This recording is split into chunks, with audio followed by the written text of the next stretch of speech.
संगम नगरी प्रयागराज प्रतियोगी छात्रों का हब है और अपने घर से सपनों को संजोकर प्रतियोगी छात्र संगम नगरी प्रयागराज आते हैं और जहां कड़ी मेहनत करते हैं। लेकिन इस बीच जो प्रतियोगी छात्र हैं उनमें काफी आक्रोश है और ये सड़कों पर उतरकर प्रदर्शन कर रहे हैं। आखिर वजह क्या है आप लोग सड़कों पर उतरकर प्रदर्शन कर रहे हैं? सबसे पहले हम यही बताना चाहेंगे कि कोई वजह क्रिएट करता है गवर्नमेंट की जो एजेंसीज हैं। पेपर लड़के देना चाह रहे थे, बड़े मन से देना चाह रहे थे, बड़ी देर से तैयारी कर रहे थे। अब पेपर देने जाए, पता चला संस्थान पे पेपर आउट हो चुका हो, पहले से कोई पेपर ऑलरेडी सॉल्व कर चुका हो, फिर पता चलता है संस्थान में नेटवर्क काम न कर रहा हो, उसके क्लोन पे कोई और काम कर रहा हो, तो बच्चे फिर किससे कहने जाएंगे? क्या तरीका है? सड़क पे उतरे तो कहोगे ये सब न्यूसेंस हैं, ये सब विपक्षी द्वारा करवाए जा रहे हैं, और सड़क पे ना उतरें तो आप सुनते नहीं हो। पत्राचार के माध्यम से पिछले पिछले 6 महीने से, मतलब दिसंबर के पहले से हम लोग लगातार एक ही काम करते हैं कि हर संवैधानिक दायरा जो हमारा है उसके तहत पहले पत्राचार करते हैं, मुख्यमंत्री को, राष्ट्रपति को, राज्यपाल को, डीएम से मिलने का प्रयास करते हैं। तो यही लोग जब हम लोग सड़क पे उतरने का प्रयास करने से पहले बात करते हैं तो समय नहीं है इनके पास, वक्त नहीं है, वार्ता नहीं कर पाते हैं, बच्चों की आवाज़ सुनने वाला कोई नहीं है, कोई रिड्रेसल सिस्टम नहीं है, कोई संवाद नहीं करता। यही आयोग पे हम लोग जाते हैं, कोई बात करने वाले कहाँ जाएं? तो ये मजबूरी हम लोगों की है। तो आज पेपर आउट हो रहा है, कल पूरा सेंटर से सब बिक जाएगा, तो इसका एक हमारा मजबूरी कि हम सड़क उतरें। अभी ये सिंबॉलिक हम लोग का मोमबत्ती मार्च, तिरंगा यात्रा, ये सिंबॉलिक था। अभी ये जो गलती कर रहे हैं, आज जिस हिसाब से सारे संस्थानों को सीज किए जा रहे हैं, सारे टीचरों को परेशान किया जा रहा है, संयुक्त प्रतियोगी छात्र ओंकार मंच द्वारा पिछले 7 महीने से लगातार छात्रों के एक एक मुद्दे पर लिखित रूप से संवैधानिक दायरे में काम किया जा रहा है और एक एक अखबार में सारी जगह एकदम नाम चढ़ा है। इसका कोई मेंबर लिखित रूप से नहीं है।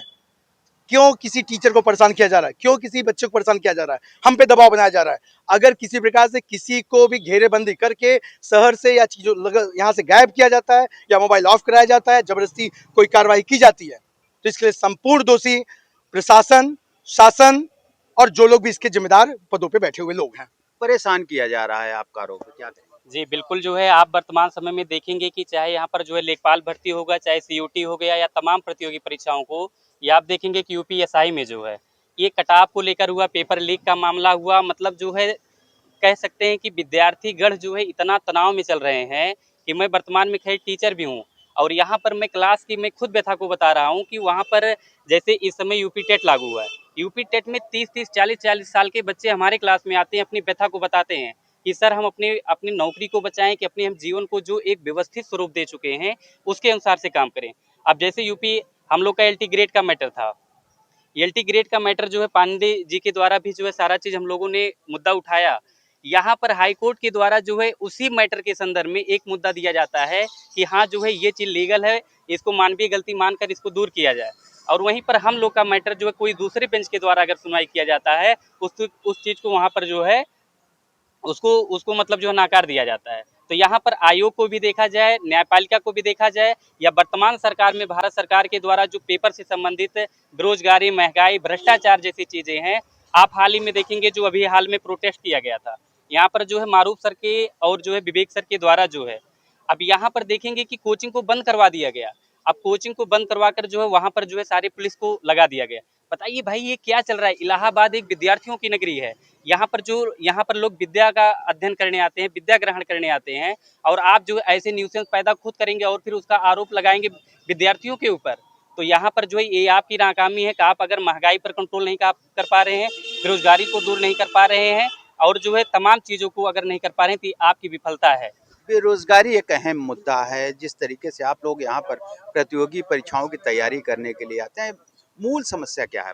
सर मूल समस्या ये है कि पहली बात तो कोई वैकेंसी आती है तो 2-2 साल लटका रहता है, नोटिफिकेशन आएगा, उसके बाद पता लगा पेपर कब होगा पता ही नहीं, कोई कैलेंडर नहीं जारी होता है, कुछ महीनों बाद पता लगा 6 महीने साल भर हो जाएगा पेपर होगा, उसके बाद फिर जाके सालों बाद रिजल्ट आएगा। तो लगातार पेपर लीक हो रहे हैं, चाहे इसके पहले एसआई में हुआ, कट ऑफ इतना ज़्यादा गया, पेपर लीक हुआ, फिर लेखपाल में हुआ, और आगे फिर संभावना है और बहुत सारी परीक्षाएं उसमें होगा। तो सर हम लोग बहुत त्रस्त हैं इससे, पेपर लीक से। और सर दूसरा बहुत बड़ा मुद्दा यूपी ट्रिपल एससी का है, वेटिंग लिस्ट का। सर कोई समझता नहीं, अब बच्चे अपनी पीड़ा कहाँ लेके जाएं।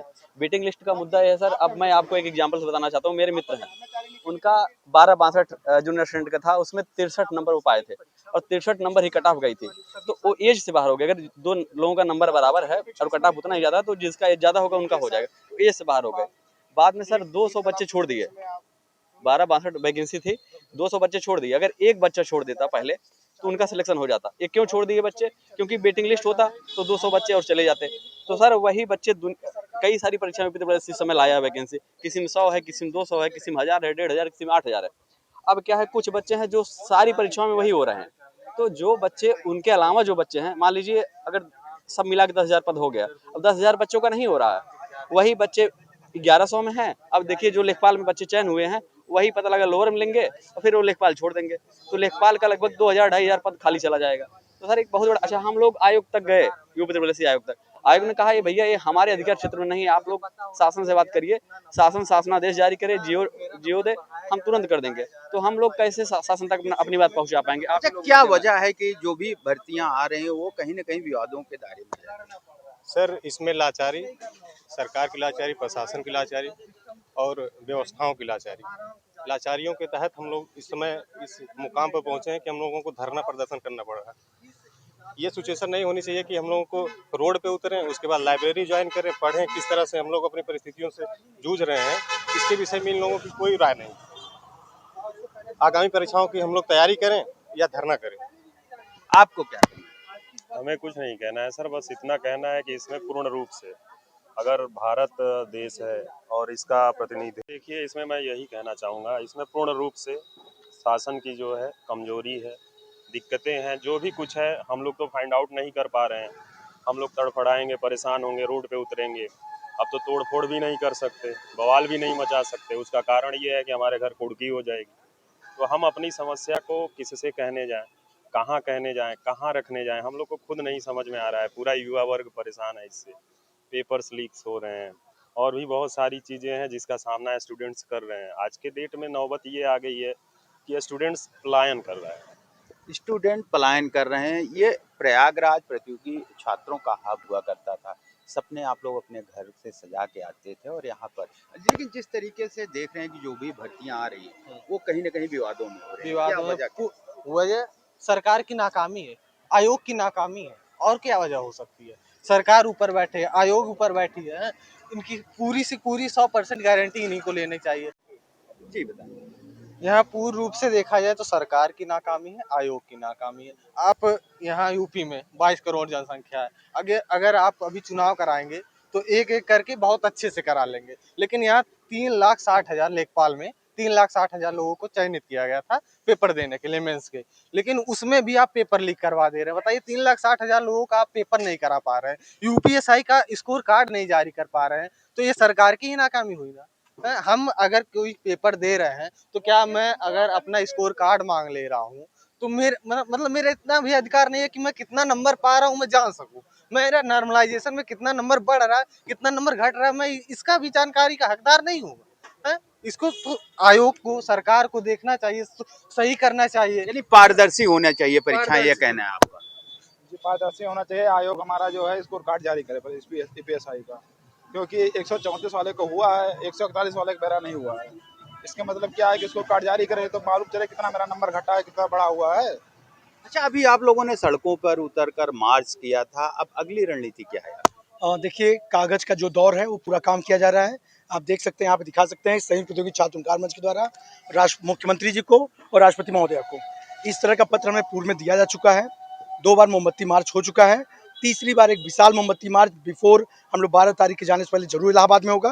लेकिन जो स्थिति आज बनाई गई है, संस्थानों को बंद करके, पुलिस खड़ी करके, तमाम जितने मानक से खुद अपने संस्थान डीएम कार्यालय तक नहीं पूरा कर पाएगा, उस मानक के अनुसार ये कोचिंग संस्थान को अब तक अलाउ किए थे। आज अचानक इनके सारे मानक सामने आ जाते हैं, जिससे बंद किए जा रहे हैं। शिक्षकों को मीटिंग में बुला करके जबरदस्ती टॉर्चर किया जा रहा है।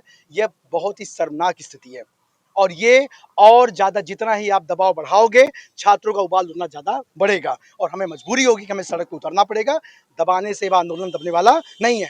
2 ही बात कही गई। एक बात ये कही गई कि हम लोग जो पत्राचार करते हैं, जिन तरह से हम लोग सोशल मीडिया से जो बातें आ रही हैं, उसकी जांच करा करके उसकी सीसीटीवी फुटेज को रिलीज कर दीजिए। साथ में यूपीएसआई की जो मांग की गई है, तमाम भर्ती प्रक्रिया की जितने भी लीक हो रहे हैं, उस पर जो भी दोषी अधिकारी जिनके अंतर्गत ये परीक्षाएं हेल्ड कराई जाती हैं, उन पर कार्रवाई होती नहीं है। इस वजह से लगातार इनका मन बढ़ा हुआ है और जिन पे कार्रवाई होती है वो बेल पे फिर छूट जाते हैं। अंततः शासन में हो सकता है, मुझे ऐसा शक दिख रहा है कि श्री योगी आदित्यनाथ जी तक जो बात पहुंचाई जा रही है, ये कहा जा रहा है कि हम अपोजिशन द्वारा अगर अपोजिशन होते तो ये पत्राचार न करते, हम ये जो संवैधानिक दायरे को हम न मानते हुए काम न करते। हमने लगातार छात्रों के जो भी संवैधानिक दायरे हैं, चाहे वो लोक सेवा आयोग का आंदोलन हो, चाहे यहाँ का आंदोलन है, पूर्व के एसएससी का, हमेशा कागज पत्र और उसके थ्रू हम लोग चाहे हैं कि आसानी से काम हो जाए। लेकिन जब कोई नहीं सुनेगा तो मजबूरी में हमें सड़क पे उतरना पड़ेगा, और अगर ये स्थिति रही तो हम लोग को मजबूरन होगा कि आमरण अनशन पर बैठना पड़ेगा। ये हमारी लास्ट एक ही गांधीगिरी का ऑप्शन हमारे पास बचा है और कोई तरीका नहीं है। और एकदम स्पष्ट कह दे रहा हूँ, अगर संस्थानों पर लगातार ये कार्रवाई खत्म नहीं की गई, छात्र नेताओं पर अगर कार्रवाई रोकी नहीं गई, तो ये कहीं ना कहीं उबाल बढ़ेगा। और ये आप लोग सुन ही रहे हैं, ये चाहे काकरोच कहें, चाहे जेनजी कहें, और चाहे आम छात्र कहें, या छात्रों के उबाल कहें, इसको रोक नहीं पाओगे। Thank you very much. ये प्रतियोगी छात्र हैं जो लगातार अपनी जो मांगे हैं उनको लेकर प्रदर्शन कर रहे थे और हुंकार मंच के जरिए वो कैंडल मार्च निकाले, और इनका यह कहना है कि अगर इनकी मांगे नहीं मानी गई तो आगे ये उग्र आंदोलन करने के लिए बाध्य होंगे। धीरेन्द्र द्विवेदी, भारत समाचार, प्रयागराज।